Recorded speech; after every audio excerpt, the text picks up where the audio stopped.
and today we're gonna read Diary of a Wimpy Kid. Hard Luck is a Diary of a Wimpy Kid 8th story. So today we're gonna start reading on Friday, and today we were gonna the end of reading on 34 page, because when we end up reading on Wednesday, then it would be really long time to read all of that story.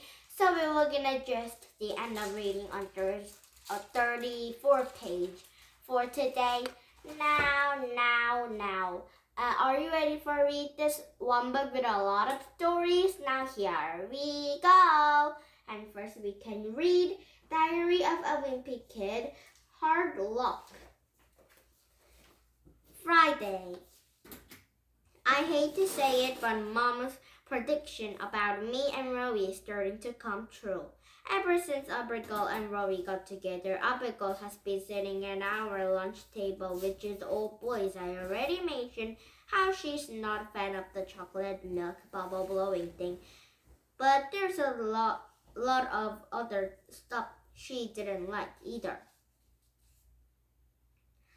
And one of them 5-second rule. All the guys at our table agree if you drop a piece of a food on the floor, as long as you pick within 5 seconds, is still okay to eat. 5 seconds rule. Also, someone have accidentally make the sandwich fall down when it's a lunchtime, and boys have made a 5 seconds rule. So when the sandwich have fall down and this people have take it on for 5 seconds, then it's okay to eat it. That's the funny rules. I new twist someone came up with recently is that you can grab a piece of food on the floor, even if you're not the one who actually dropped it. I've lost 2 chocolate chip cookies and Fagerstill that way already. This new rule has caused some other problems too. Yesterday, Fredo Helen ate a piece of ham on the floor because I thought Carl don't drop it. But it actually there from the group that had lunch before us. It might be even been there from before that, because Fredo started to feel sick and ended up in the nurse's office for the rest of the day. 5 seconds rule, chomp.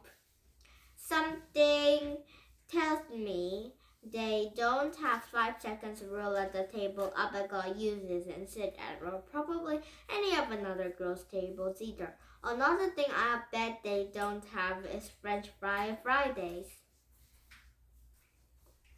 They serve burgers in the cafeteria every Friday, but the meat is gray and tastes like a wet sponge. And plus, they serve sweet potato fries now instead for regular French fries. But Nohan Tigo's mom works on the part-time in the library, and every Friday she brings Nolan a cheeseburger and fries from the fast food place on the corner. Nohan eats his fries, but he always lets the rest of us have whatever falls into the bag. And I've seen kids practically come to blows over the few cold French fries. We decided to only how to prevent someone from getting hurt was to split fries up eventually. So we brought and Alex argued to divvy them and give someone an equal number. The rest of us to keep an eye on Alex to make sure he's not taking any extra for himself. Some kids eat all of their fries at once, but I nibble mine real slow to make them last as long as possible. But no matter how many fries we get, it's never enough. Today we are only 3 fries in the bag, so we have to split them 10 ways. And so you had a couple of kids playing Nohan a dime each just to smell the fries on his breath. And I think that's what made Abigail finally decided to look another place to sit. Oh, so this is another rule. When you don't have any fry chips left, then you have to smell that into another boy's mouth. It's too yucky. When Abigail moved to a different table, she took Rowie with her. But she took Rowie. Oh, but that's fine with me because it means more French fries for the rest of us. Abigail and Rowie moved to the couples table, which is only the place of a whole cafeteria where there's still room to sit. After Valentine's Day dance, almost all the couples in our grade broke up, so Rowie and Abigail didn't have any trouble finding a spot. The reason the couples have a whole table all to themselves because there is no one else can stand to be around them. Let me just say that you couldn't pay me to sit and watch Abigail feed Rowie his pudding every day. The second that Rowie and Abigail left our table, 2 guys slide right into their empty spots, and there aren't enough seats in the cafeteria for all the kids in our lunch period, so there's actually a line to get one. If you didn't get a seat on the first day of school, you're out of luck. There are some kids who have been waiting since September, and they will probably still be waiting for a seat on the last day of school. I feel pretty lucky I got the seat, because the people who didn't get one have to find a place to sit everywhere they can.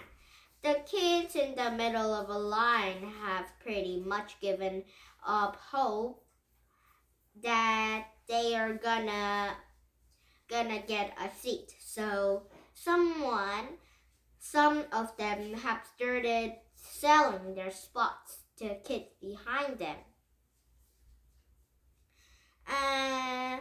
I heard that Bradley Cutter sold the poison at the number 15 got spot to Galen Harris, who was one stuffed back for $5 and an ice cream and sandwich. Unfortunately for me, the 2 guys in the front of the line were Errol Dremel and his twin brother Andy, and they took Abigail and Roy's spots. Earl and Andy have PCD right before lunch, and those guys both fake right their gym showers just like I do. Even though I sit at the table with a bunch of guys, I wouldn't call any of them my actual friends, because when we head outside for recess, we all go our separate ways. I used to hang out with Rowie during the recess, but those days are over. It's probably time for me to strike out on my own, but the problem is I don't know where I'm supposed to go. First of all, there are some kids I have to watch out on the playground. A few years ago, Mom invited a bunch of my classmates to my birthday party, but she thought I already get enough toys, and she said, "So on the invitation, you're invited to Greg Hafley's birthday party. This birthday at 4 p.m. And Gregory has plenty of toys. If you bring a gift, please concern the book." Usually, that means when Gregory have a lot of toys, so give Gregory a book, not a toy. It's a great idea. Usually, it's a great idea for mothers. Usually, when you open a present at your birthday party, all of the kids are jealous. But at my party, I think everyone felt sorry for me. Unfortunately, Mom's idea caught on with a bunch of other moms in our neighborhood. And nowadays, I have to be careful whenever I see a kid walking around at the recess carrying a new book. Thanks a lot, Jark. But there's a little fist at his gang. I got into a situation with a lot a few summers ago, and there have been had blood between us ever since. One day, me and Rory went down to the school to ride bikes in the basket court, but Leon and his friends showed up a few minutes later. They told us that they were gonna have to leave so they could play basketball. I told Liam could make a compromise and they could have a half of a court, and we could ride our bikes on the other. But they didn't like that idea. And gave us the boot. On the ride home, I was really mad that we let ourselves get pushed around like that. And I wanted to do something about it. A few days later, Mom asked me to get out of the blue if I wanted to sign me up a superhero training academy. And she showed a flyer, and I was sold. So Gregory had wanted to make those gangs really scary about Gregory. So now he is going to the Flyer Academy, Superhero Flying Academy. So maybe he will gonna be the superhero. So let's see the superhero story for tomorrow, starting on 45 page. Now, did you have fun? You lost English country. We come back with some this book, but not this story because it might be a new chapter to read for tomorrow. And now, please come to my YouTube and bye-bye, everyone.